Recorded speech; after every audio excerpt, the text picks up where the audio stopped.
In the heat of World War II, where every battle was a gamble of life and death, the Eastern Front bore witness to some of the deadliest and most skilled soldiers the world has ever known.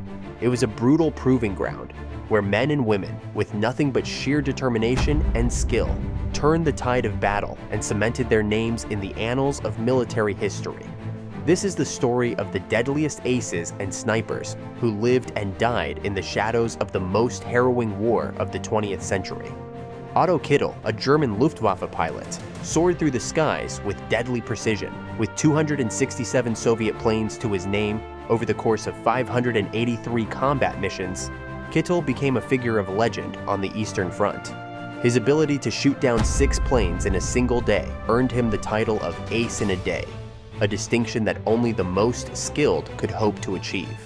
However, like many of the war's greatest figures, Kittel's story came to a tragic end. On February 16, 1945, during a fateful encounter with a Soviet Il-2, Kittel's luck ran out as his plane was shot down in Latvia. His death marked the loss of one of the Luftwaffe's finest. Günter Rall, another talented German pilot, survived the war, carrying with him 275 confirmed kills in 621 combat missions.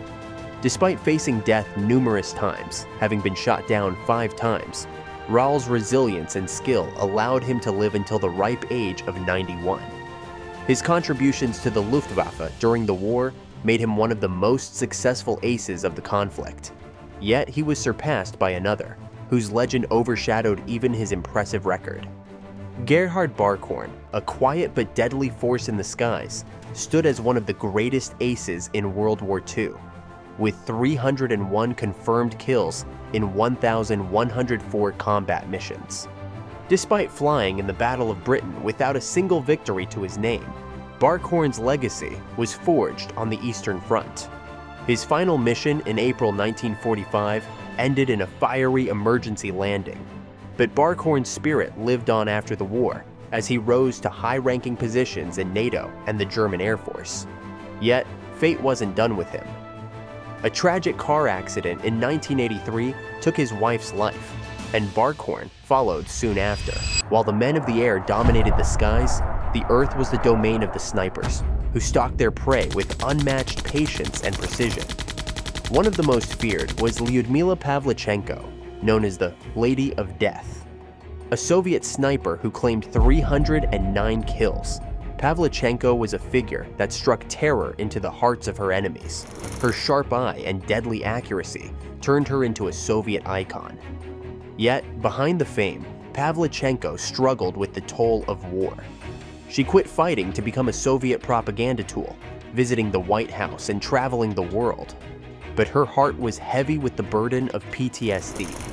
She died at the young age of 58, a victim not of bullets, but of the war's unseen scars.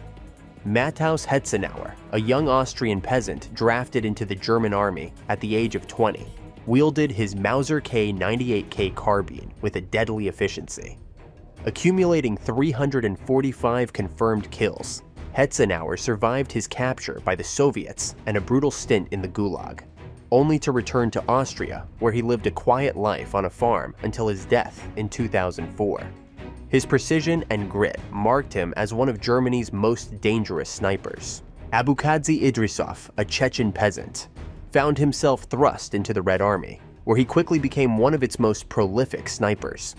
With 349 confirmed kills, he became the terror of German soldiers on the Northwestern Front. His ability to eliminate 100 enemies in just 10 days speaks to his deadly efficiency. Despite his success on the battlefield, Idrisov faced hardships after the war, being deported to Kazakhstan, where he became a sheep farmer, far from the war's chaotic theaters.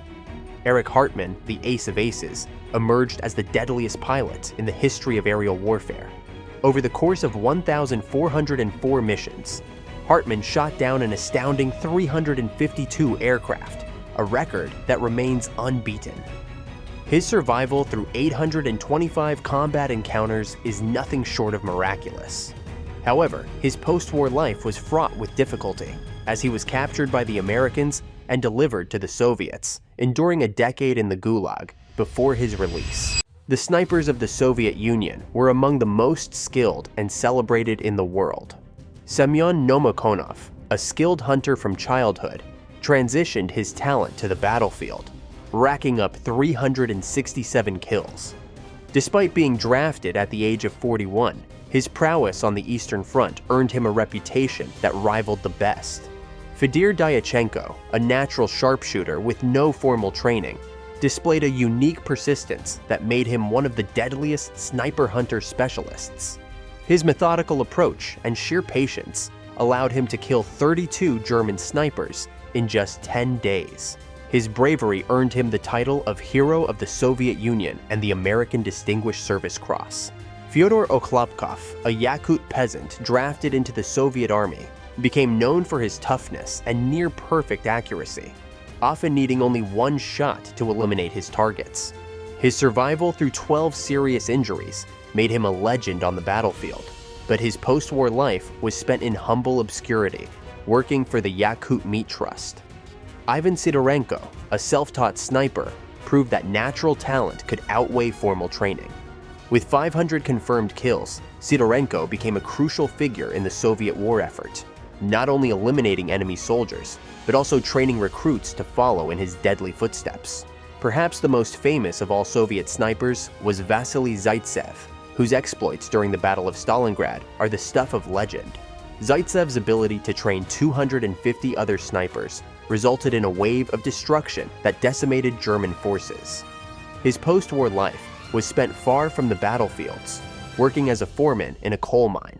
Simo Heiha, the Finnish sniper known as the White Death, stands as the deadliest sniper in history, with at least 542 confirmed kills in just 98 days during the Winter War. His deadly efficiency and ability to blend into the snow-covered landscape allowed him to pick off Soviet soldiers with chilling ease. Despite suffering a grievous injury to his jaw, Heiha survived and lived a quiet life until his death at the age of 96.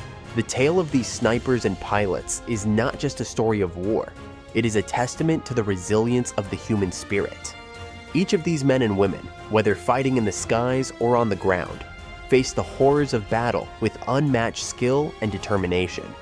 Yet many of them bore the scars of their experiences long after the final shots were fired. For every life they took, they carried with them the weight of their actions. Their stories remain a reminder of the high cost of war and the extraordinary feats of those who fought in it.